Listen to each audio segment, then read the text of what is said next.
midstream. We'll see. But I think they did a good job. We'll let you know. We'll see how they cut it. So, do you have any questions? On Nigeria, just wanted to ask you, do you envisage US boots on the ground? Could be. I mean, a lot of things I envisage. A lot of things. They're killing record numbers of Christians in Nigeria. And they have other countries very bad also. You know that part of the world very bad. They're killing the Christians and killing them in very large numbers. We're not going to allow that to happen. Mr. President, what do you have with Russian assets, would you say? Are you going to use those as a negotiating tool? What's Europe saying on the frozen Russian assets? So what are you planning to do? Is this a totally different question than Nigeria answered, right? Different. It was quite a turn. I'm not doing that. What happens is, I guess Europe and Russia are having discussions. I'm not involved in those discussions. Will your administration provide Ukraine with long-range Tomahawk missiles? Is that something that you're not considering that? No, not really. Mr. President, I'm already on final. If it happened, I could change, but at this moment, What would be the final straw for you that is really not ready to have? What would be the final straw for you that proves that Putin is really not ready to have this war? there's no final straw. Sometimes you have to let it fight out. They're fighting it out. It's been a tough war for Putin. He's lost a lot of soldiers, maybe 1 million. That's a lot of soldiers. And it's been tough for Ukraine. It's been tough for both.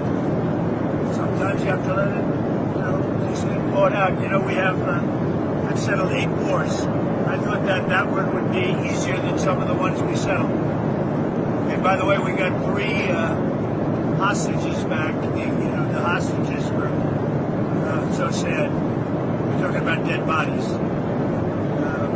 which people call hostages, but I don't know what you'd call them. I spoke to the parents. We got Nutra, from New York and from the United States, and I spoke to his parents, and they're thrilled in one sense, but in another sense, obviously, it's not too great. But we're very happy to have done it. We got 3 bodies back today that they found, and we're looking for the remainder of the bodies. Are you going to go to the Supreme Court on Wednesday? What? Are you going to go to the Supreme Court for the tariffs or arguments? I think it's the most important decision, one of the most important decisions in the history of our country. Because without tariffs, without our being able to use tariffs freely, openly, and in every way, we would suffer tremendously from a national security standpoint. The national security of our country is at stake. It's the biggest, I think it's one of the biggest decisions in the history of the Supreme Court. Other countries use tariffs against us.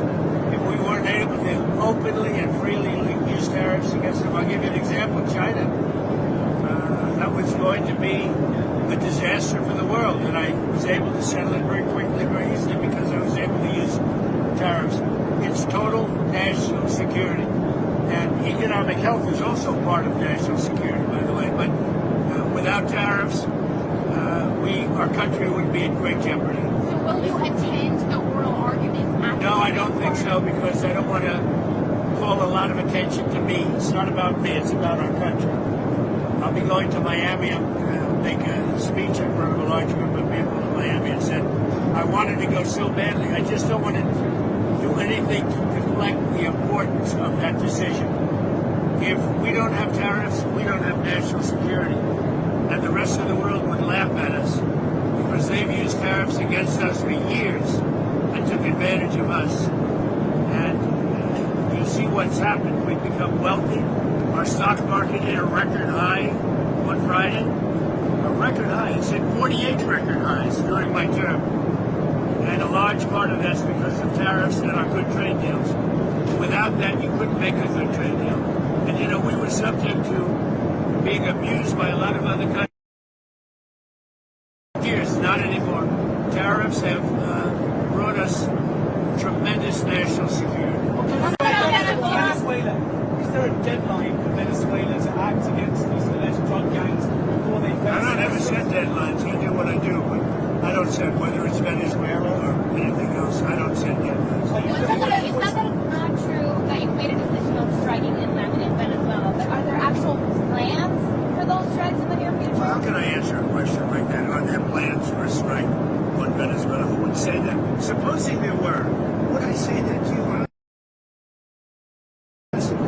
very secret plans. Who would say that? You know, what kind of a question is it? Look, we'll see what happens with Venezuela. Venezuela sent us thousands and thousands, hundreds of thousands of people from prisons, from mental institutions, drug addicts, and so many other countries. That's the bad. I mean, other countries did it too, because we were run by very stupid people, very, very stupid people. Biden was the worst president in the history of our country by far.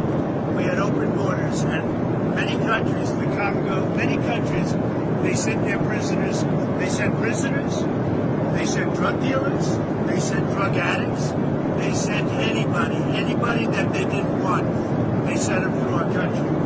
And Venezuela was one of the worst abusers. Democrats say that the way that this shutdown ends is if you directly engage and negotiate a deal on extending these ACA subsidies. If that's Well, all they have to do is open up the country. You know, we voted 14 times to open the country. We have voted 14 times to open the country, and they vote to keep it closed. All they have to do is vote to open the country, and we only need 5 Democrats.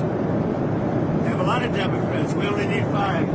But the Republicans have voted 14 times to open the country. You directed your lawyers on SNAP. You directed your lawyers on SNAP benefits. You put out that two social post on Friday, directing your lawyers to look into whether or not you can move around funds. What did they get back to you to find out if you can take it's a those? much easier situation than that. If they vote to open the country, it's open up immediately. We don't even have to think about that. Mr. President, I wanted to ask about let's go. Prince Andrew in the UK has had his royal titles stripped away because of the Epstein scandal. I know you're close to the royal family there. Do you have any thoughts on that? I feel very badly. I mean, it's a terrible thing that's happened to the family. That's been a tragic situation. And it's too bad. I mean, I feel badly for the family.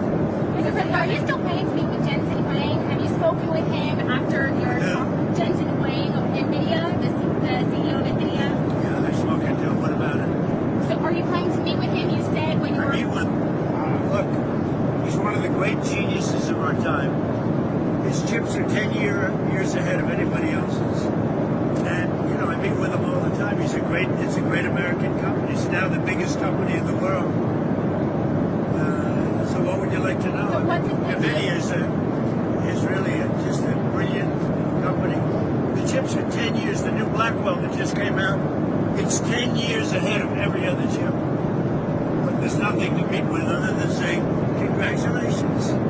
But no, we don't give that chip to other people. Are you meeting with the Syrian president? We don't give that chip to other Are you meeting with the Syrian president at the White House? Or did you invite him? The Syrian president? The Syrian president? He may be coming. I don't know. I mean, he's working very hard. We took sanctions off of Syria to give them a chance at survival. And I hear he's doing a very good job. Thank you very much, everybody. I'm going to try and watch 60 Minutes, but I may be delayed. Let's see if they treat me better than they treat other people. Although, I do say this, they treated Kamala very well. In fact, they changed her answers. I will try, but we may land just as it starts, right? It's very split second. But thank goodness for TiVo was something thereof, right? TiVo. We're a big fan. We love TiVo. We love TiVo.